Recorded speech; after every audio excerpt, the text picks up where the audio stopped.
ये ट्रॉफी मुझे दे दो, मुझे दे दो ये ट्रॉफी। ले लें आप, ये ट्रॉफी टीम को दे दो ये ट्रॉफी। टीम को दे दें, आप ले लें, ठीक है, ये ट्रॉफी आपकी हुई। तो बहरहाल बात यह है कि क्रिकेट वर्ल्ड कप इस वक्त जारी और सारी है जी। हम जो है वो आप ये देखें कि अपनी कारकर्दगी का तस्करा बाद में करेंगे, पहले अफगानिस्तान को थोड़ा सा सराह लेते हैं। एंड में जो राशिद ने गुफ्तगू की, दैट वाज ब्रिलियंट। उन्होंने कहा कि हमारे यहाँ ज़ल्ज़ला आया, उससे बड़े नुकसानात हुए और क्रिकेट एक ऐसी चीज़ है जो उनको खुशी दे सकती है। तो बहरहाल उन्होंने क्या ज़बरदस्त परफॉर्म किया और इंग्लैंड की टीम जो कि जिनको जायंट्स कहा जाता है उनको इस तरीके से शिकस्त दी। पहले बैटिंग में गुरबाज और rest of the team they played really well, even Rashid Khan chipped in और उसके बाद एक ऐसा टोटल दिया जो कि एक रिस्पेक्टेबल। आई थिंक वो इनके स्पिन बॉलिंग से फंस गए और जो एक बड़ा जिसे अप्रिशिएट किया जा रहा था ना इंग्लैंड की टीम को कि जी देखें उन्होंने अपनी स्ट्रेटेजी चेंज कर ली है, अब वो आते हैं बड़ा एग्रेसिव खेल खेलते हैं, T20 की तरह खेलते हैं, लेकिन जो उनकी विकेटें गिरी हैं और जो स्कोर उन्होंने बनाया है मतलब चेज नहीं कर पाए वो, और 69 रन से हारना इज बिग बिग ब्लो। एक तो आप अफगानिस्तान जैसी टीम से हारे और फिर इतने रन से हारे।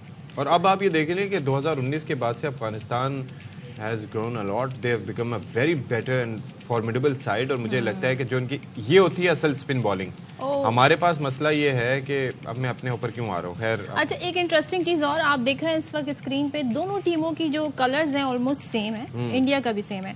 तो मैं अपने भाई से पूछ रही थी, मैंने कहा क्या रंगों की कमी हो गई है? कलर्स नहीं थे तो वो हंसने लगा। मैंने कहा रेड क्यों नहीं कर लेते इंग्लैंड वाले? तो कहने लगा रेड था इनका, लेकिन पिछले साल ये हुआ, इन्होंने कहा हमारे लिए अच्छी लक नहीं है रेड कलर, तो हमें कलर वापस दे ब्लू वाला। तो ये अब लक चेक करें, अब हो सकता है वो इस कलर को भी चेंज करवा। Let's see what happens. तो शायद हाशमी साहब नुमाइंदे खुसूसी बराए खेल हमारे साथ मौजूद हैं। अरे अपने मैच की तो बात कर लेना, माशाल्लाह जो स्कोर जो हमने एक ट्रैक रिकॉर्ड है ना, 8 के 8 मैचेस आ रहे हैं इंडिया से जी वर्ल्ड कप में। अच्छा, आप 4 साल मजीद इंतजार करेंगे, उसके बाद भी हमें एम्बेरसमेंट होगी, क्योंकि आप ये देखें कि इंजमामुल हक की कैप्टनसी में जो हमारी जो टीम थी या उससे पहले वसीम, वक़ार, शुएब अख्तर और बाकी जो हमारे सकलैन मुश्ताक, सईद अजमल, जो लेजेंडरी स्पिनर्स और अब्दुल रज़ाक और अजहर महमूद जैसे ऑलराउंडर्स, उनकी मौजूदगी में अगर हम इंडिया के अगेंस्ट वर्ल्ड कप में अच्छा नहीं कर पाए तो अब तो जाहिर है कि एक लेकिन उनके अगेंस्ट हमारा बॉलिंग अटैक हमेशा कामयाब रहा है। इस दफा तो बॉलिंग अटैक पता नहीं कहाँ है। आपके पास स्पिनर कौन है अच्छे इस बार? आपके पास फास्ट बॉलर्स में कौन अच्छे हैं? हमारे यहाँ सिर्फ कंपैरिजंस बहुत जल्दी कर दिए जाते हैं, लेकिन परफॉर्मेंस जो है, लेकिन बहरहाल टीम की परफॉर्मेंस के हवाले से आपको सब पता ही है। शायद हाशमी साहब नुमाइंदा खुसूसी बराए खेल हमारे साथ मौजूद हैं। आदाब शाहिद साहब हमारे साथ। अब मेरे ख्याल में बेंगलोर पहुंच गए हैं। कहाँ पर हैं आप शाहिद भाई इस वक्त? पहले ये बिल्कुल बेंगलोर पहुंच गए, बेंगलुरु पहुंच गए शाहिद भाई। और अहमदाबाद से उनका सफर जो है वो अब यहाँ पर एक नेक्स्ट मंजिल ये है। तो शाहिद भाई अब चूंकि बात हो गई है पहले उनकी पाकिस्तान वर्सेस इंडिया की, तो आप ये सोचिए कि 4 साल का इंतजार, 7-0 की एक इससे पहले हम देख चुके थे। क्या नर्व्स थे, इतना 1,30,000 लोगों का प्रेशर था, जाहिर है वो भी बड़ा मैटर करता है, या फिर हमारी टीम में वो कॉम्बिनेशन नहीं था, या वो एक मेंटल स्ट्रेंथ नहीं थी, या वो टेक्निक नहीं थी, क्या था बेसिकली? How would you? देखिए अशफाक, 29.3 ओवर तक सब कुछ सही था, स्कोर भी सही जा रहा था, सिर्फ 2 विकेटें गिरी थी 155 रन से। बहुत स्लो खेले थे बाबर और रिजवान, उसने अलाउ किया इंडिया को कि प्रेशर डालें, और फिर हमारे मिडिल ऑर्डर ने प्रेशर लिया। इफ्तिखार जिस तरह आउट हुए, सऊद शकील स्पिन के बहुत अच्छे प्लेयर हैं, वो किस तरह आउट हुए। शायद साहब ओपनर्स से आगाज करें। अब्दुल्ला शफीक ने अच्छा आगाज किया था, लेकिन उनको वो अनलकी रहे, उनकी गेंद बैठ गई और वो LBW आउट हो गए, वरना उन्होंने इंटेंट शो किया था, अच्छा इंटेंट शो किया। बुमराह को जो शॉट खेला था ना स्ट्रेट ऊपर से, सर क्या कमाल शॉट। बिल्कुल अब्दुल्ला ने इंटेंट शो किया था, और उसके बाद बस फिर समझे चिरागों में रोशनी ना रही, प्रेशर लिया बहुत बुरी तरह। अच्छे प्लेयर हैं ये, इस तरह ये लोग खेलते हैं तो पता चलता है कि जब आप टैलेंट में मैच नहीं कर सकते सामने वाली टीम को, आप जिगरे से खेलें, लेकिन वो जिगरा भी नजर नहीं आया। अच्छा, मुझे एक चीज बताएं, एक तो ये है कि चलें इमाम ने जिस बॉल पे चौका मारा था, शॉर्ट बॉल थी, आधी विकेट पे पड़ी थी, उन्होंने ऑफ पे चौका मारा, फिर उसके बाद नेक्स्ट बॉल पे जिसपे वो दम शम करके पता नहीं क्या पढ़ के पांड्या आया, उसके बाद वो बॉल की, और पता है कि बॉल बाहर पड़ी और प्रोबेबली बाहर जाएगी, इमाम अगेन वेंट फॉर इट और अपनी विकेट गंवा दी। फिर बाबर आजम 50 आपने कर ली है, you are a set batsman, wicket में बॉल आपकी आ रही है, and you played a nothing shot and you are the number 1 batsman. तो मुझे समझ नहीं आया। फिर शादाब जिस तरह से आउट हुए, रिजवान की हमेशा से आपने भी टेंडेंसी देखी होगी कि वो चलते चलते शॉट खेल जाते हैं, तो इसमें जसप्रीत बुमराह को जितना क्रेडिट जाता है उतना ही मतलब रिजवान को भी, मतलब ये कि टेंटेटिवनेस उनकी, तो ओवरऑल देखिए बुमराह ने और यादव ने बड़े बड़े दिमाग से बॉलिंग की, इतनी ज्यादा टर्न नहीं हो रही थी बॉल, उसके बावजूद कुलदीप ने 2 विकेटें ली।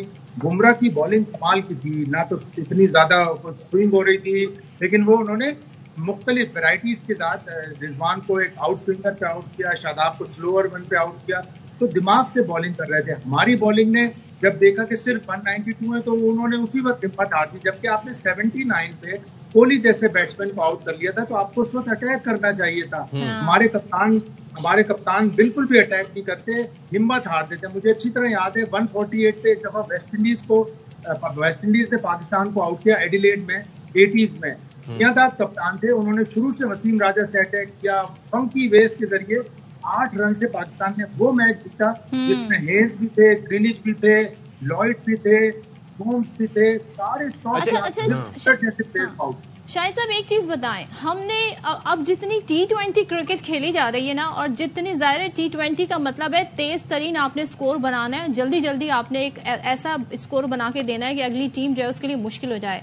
इसके बावजूद भी वनडे में हम ऐसे खेल रहे हैं जैसे हम टेस्ट मैच खेल रहे हैं। हमें तो आदत हो जानी चाहिए T20 खेल के स्कोर बनाने की, तो ये स्ट्रेटेजी क्यों है? वही बात 152 पे 2 थे, लेकिन इतने स्लो रन रेट, इतना स्लो स्कोर हमारे बन रहा था, इस पे क्यों काम नहीं होता? और ये बात कितनी बार रिपीट की जाएगी? बिल्कुल ऐसा ही है कि आपको देखना पड़ेगा कि आप किस तरह क्रिकेट अपनी खेल रहे हैं। ऐसा नहीं है कि पाकिस्तान की टीम तेज नहीं खेल सकती, पाकिस्तान की टीम ने श्रीलंका के खिलाफ खेला, आपको इंटेंट शो करनी पड़ती है। आप क्यों प्रेशर ले रहे हैं? ठीक है, क्राउड होगा, क्राउड चैंट कर रहा होगा, एंटी पाकिस्तान स्लोग सब कुछ कर रहा होगा, लेकिन पाकिस्तान की टीम ने प्रेशर लिया और फिर इंटेंट शो नहीं किया कि विकेटें लेनी है। आपने जब उनके 2 बेहतरीन खिलाड़ी आउट कर दिए थे, तो आपको कोशिश करनी चाहिए थी कि आप उनको आउट करें और विकेटें लें। विकेट लेने के बगैर आप देखें, आप अफगानिस्तान के मैच में आए, अफगानिस्तान जब 260 प्लस स्कोर करेगा वो सामने वाली टीम को टफ टाइम दे। चलें, लेट्स सी व्हाट्स पेवस्ता रहे शजर से उम्मीदें भरक। तो लेट्स सी कि आगे क्या होता है भाई, आगे समझने से मैं कासिर हूँ, लेकिन ये है कि जो उनकी क्राउड ने हरकतें की वो भी हमें मेंशन करना जरूरी है। जिस तरह वो रिजवान के ऊपर ताने कस रहे थे और मजहबी किस्म के नारे लगा रहे थे, दैट वाज सो बैड। किसी भी टीम के आप मेजबान हैं, हम मेहमान हैं, जितने भी खिलाड़ी वहां पर पहुंचे। दूसरे उसके बाद आपने जो बाबर के साथ किया, जब बाबर टॉस जीते तो आपने वहां से बूइंग की।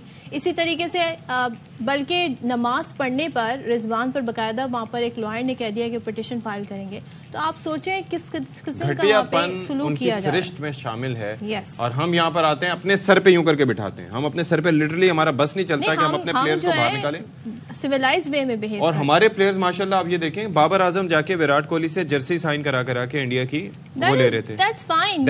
ये क्रिकेट स्पोर्ट्समैनशिप, मतलब ये हमारा सोच देखें, हमारी अप्रोच देखें, रिजवान किस तरीके से प्रेज करते हैं, बाबर किस तरीके से बिहेव करते हैं उनकी टीम के साथ, और ये वो जो सुपर पेट्रियोटिज्म है ना, खुदारा इस पे गौर करें। और इसका मतलब ये नहीं होता कि आप दूसरी नेशंस को डिग्रेड करें, स्पेशली अगर आप कोई बड़ा शो होस्ट कर रहे हैं। So please kindly behave yourself.